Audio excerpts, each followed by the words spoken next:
قرآن مجید کی تلاوت ان 3 وقتوں میں نہ کرنا، ورنہ انسان گنہگار ہوگا، بجائے ثواب کے گناہ حاصل ہوگا۔ بسم اللہ الرحمن الرحیم۔ السلام علیکم ناظرین کرام، قرآن انسان کے لیے اللہ تعالیٰ کی ایک خاص نعمت ہے، جس میں موعظت و ہدایت، تفصیل و تفسیر، انعامات الہی اور تقرب ربانی اور کرامات کا دریا معجزن ہے۔ یہ ہر طرح سے انسان کے لیے باعث رحمت، باعث برکت اور باعث مغفرت اور ہدایت کاملہ ہے۔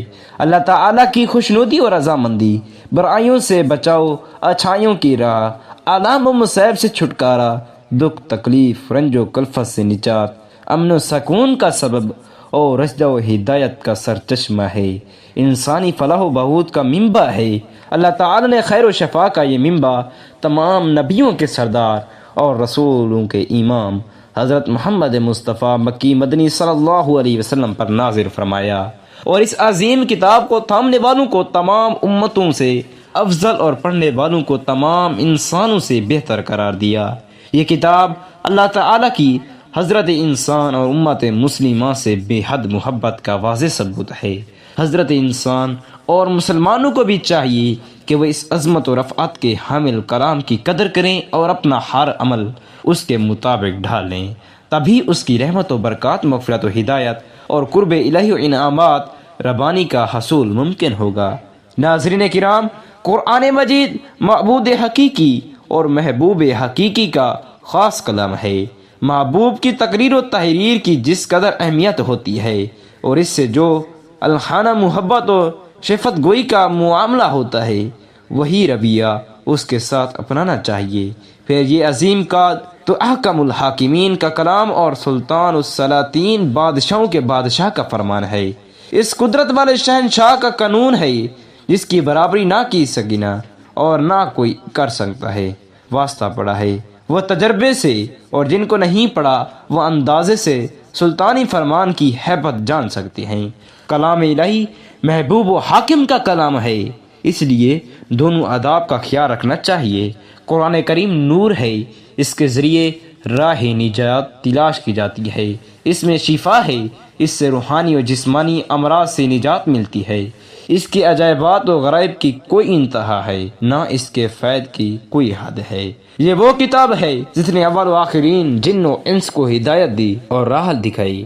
جن لوگوں نے اس سے اعراض کیا اور اس سے لو لگائے بغیر راہ رو بنے، وہ راہ یاب نہ ہو سکے، انہیں منزل نہ ملی، اور جنہوں نے اس کتاب پر اعتماد کیا وہی راہ یاب ہوئے۔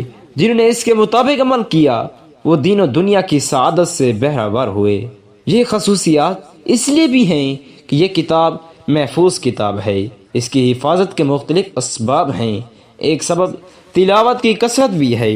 قرآن کریم عام کتابوں سے ممتاز ہے، اس لیے اس کی تلاوت کے بھی کچھ ظاہری و باطنی آداب ہیں جن کی رعایت لازم ہے۔ تلاوت کرتے وقت آدمی باوضو ہو، ادب و احترام کے ساتھ تلاوت کرے، خواہ کھڑے ہو کر یا بیٹھ کر۔ اگر بلا وضو لیٹ کر تلاوت کی جائے تب بھی ثواب ملے گا۔ قرآن کریم میں ارشاد ہے، جو لوگ کھڑے ہو اور بیٹھے اور لیٹے ہر حال میں اللہ کو یاد کرتے ہیں اور آسمان و زمین کی پیدائش میں غور و فکر کرتے ہیں، البتہ افضل یہ ہے کہ بیٹھ کر قبلہ رخ ہو کر باوضو ہونے کی حالت میں تلاوت کی جائے۔ بیٹھنے اور ٹیک لگانے سے اجتناب کریں۔ مقدار قرآن کے سلسلے میں لوگوں کی عادتیں جدا جدا ہیں، اس بارے میں نبی اکرم صلی اللہ علیہ وسلم کے ارشاد گرامی ہیں، جس شخص نے 3 دن سے کم میں قرآن کریم ختم کیا اس نے سمجھا نہیں۔ وجہ یہ ہے کہ اس سے کم مدت میں ختم کرنے سے تلاوت کا حق ادا نہیں ہوتا۔ ایک روایت میں ہے کہ نبی اکرم صلی اللہ علیہ وسلم نے فرمایا کہ 7 دن میں ختم قرآن کیا کرو۔ اس سے معلوم ہوا کہ متعدد درجہ یہ ہے کہ ہفتے میں 1 ختم ہو، اس سے زیادہ یہ ہے کہ ہفتے میں 2 ختم، اس طرح تقریباً 3 دن میں 1 ختم ہوگا۔ اگر تلاوت کرنے والا عالم ہو اور قرآن کریم کے معنی و مضامین میں غور و فکر کرنا اس کا مشغلہ ہو تو اس کے لیے 1 مہینے میں 1 ختم کرنا بھی کافی ہے۔ جو شخص ہفتے میں 1 ختم کرے اسے قرآنی صورتوں کو 7 منزلوں میں تقسیم کر لینا چاہیے۔ احادیث سے بھی اس کا ثبوت ملتا ہے۔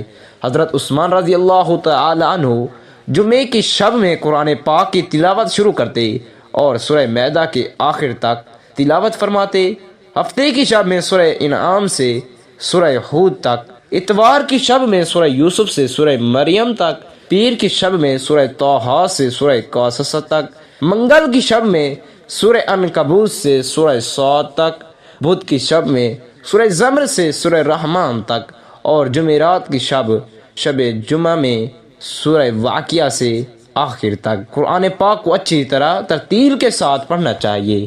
قرآن کا مقصد تدبر و تفکر ہے۔ ٹھہر ٹھہر کر پڑھنے سے تدبر میں مدد ملتی ہے۔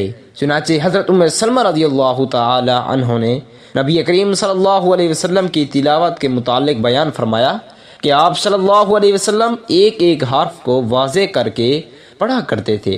حضرت ابن عباس رضی اللہ تعالی عنہ فرماتے ہیں کہ پورا قرآن جلدی جلدی پڑھانے کے مقابلے میں میرے نزدیک یہ زیادہ بہتر ہے کہ میں صرف سورہ بقرہ اور آل عمران کی تلاوت کروں۔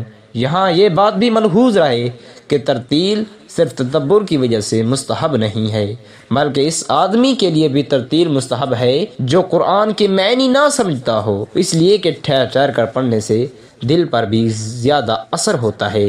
تلاوت کرتے وقت انسان قرآن کریم کی وعید و تحذیر، عذاب احوال، قیامت اور سابقہ قوموں کی ہلاکت کی آیات پر غور کرے، اور اس دوران رونا بھی مستحب ہے۔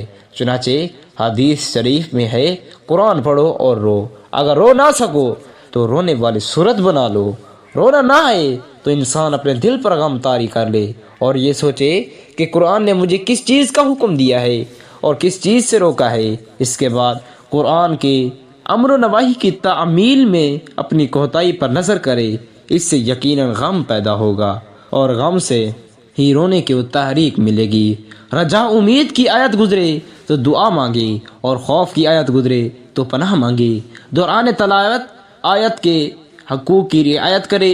جب کسی آیت سجدہ سے گزرے یا کسی دوسری سے سجدے کی آیت سنے تو سجدہ ضرور کرے، بشرطے پاکی کی حالت میں ہو۔ اگر زبانی تلاوت کر رہا ہو اور تلاوت کرتے وقت یا سنتے وقت پاک نہ ہو تو پاک ہونے کے بعد سجدہ ادا کر لے۔ جب تلاوت شروع کرے تو تعوذ و تسمیہ پڑھے اور ہر سورت کے اختتام پر صدق اللہ العظیم کہے۔ اتنی آواز کے ساتھ تلاوت کرنا آداب تلاوت میں شامل ہے کہ خود سن سکے، اس لیے کہ پڑھنے والے کے معنی یہ ہیں کہ آواز کے ذریعے حروف ادا ہوں، اس لیے آواز ضروری ہے، اور آواز کا ادنا درجہ یہ ہے کہ خود سن سکے۔ جہاں تک زیادہ بلند آواز کے ساتھ تلاوت کرنے کا معاملہ ہے تو یہ محبوب بھی ہے اور مکروہ بھی۔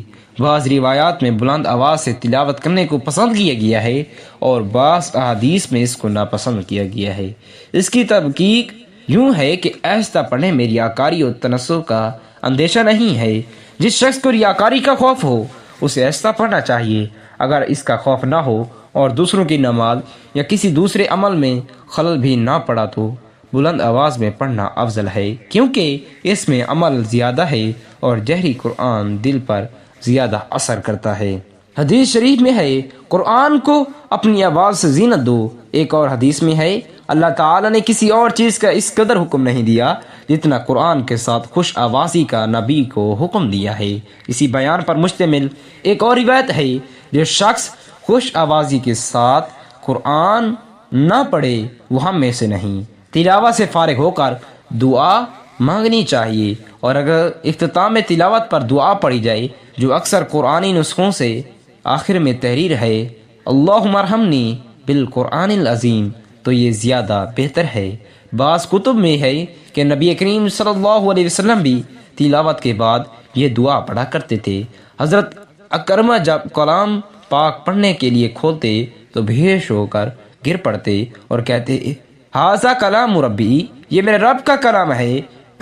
یعنی اس کو ایک عام فرد کی طرح نہیں پڑھنا چاہیے، بلکہ بندہ بن کر پڑھنا چاہیے، اپنے آقا مالک محسن اور حسین کا کلام سمجھ کر پڑھنا چاہیے۔ اچھی طرح مسواک کر کے وضو کر کے ایسی جگہ جہاں یکسوئی حاصل ہو، نہایت وقار اور تواضع کے ساتھ بیٹھیں، نہایت حضور قلب اور خشوع کے ساتھ اس طرح پڑھیں گویا حق کے تعالی سبحانہ کو کلام پاک سنا رہے ہیں یا اس ذات برحق سے گفتگو کا شرف حاصل کر رہے ہیں۔ اگر میں نہیں جانتے ہو تو کیا ہی خوب بات ہے۔ نہایت تدبر و تفکر کے ساتھ وعدے رحمت و مغفرت کی آیات پر مغفرت و رحمت کا بھکاری بن جائیں اور خوب دعا مانگیں، عذاب و وعید کی آیات پر کانپ اٹھیں اور اللہ سے پناہ و بخشش کی دعا کریں کہ اس کے سوا کوئی بھی چارہ کار نہیں۔ جن آیات میں اللہ تعالیٰ کی تقدیس و تحمید ہے وہاں سبحان اللہ کہیں۔ تلاوت کے دوران از خود رونا آئے تو بہت خوب، ورنہ تکلف سے رونے کی کوشش کریں۔ دوران تلاوت کسی اور سے ہم کلام نہ ہوں۔ اگر کوئی ضرورت پیش آئے تو تلاوت بند کر کے ضرورت پوری کرے اور پھر تعوذ پڑھ کر دوبارہ تلاوت کرے۔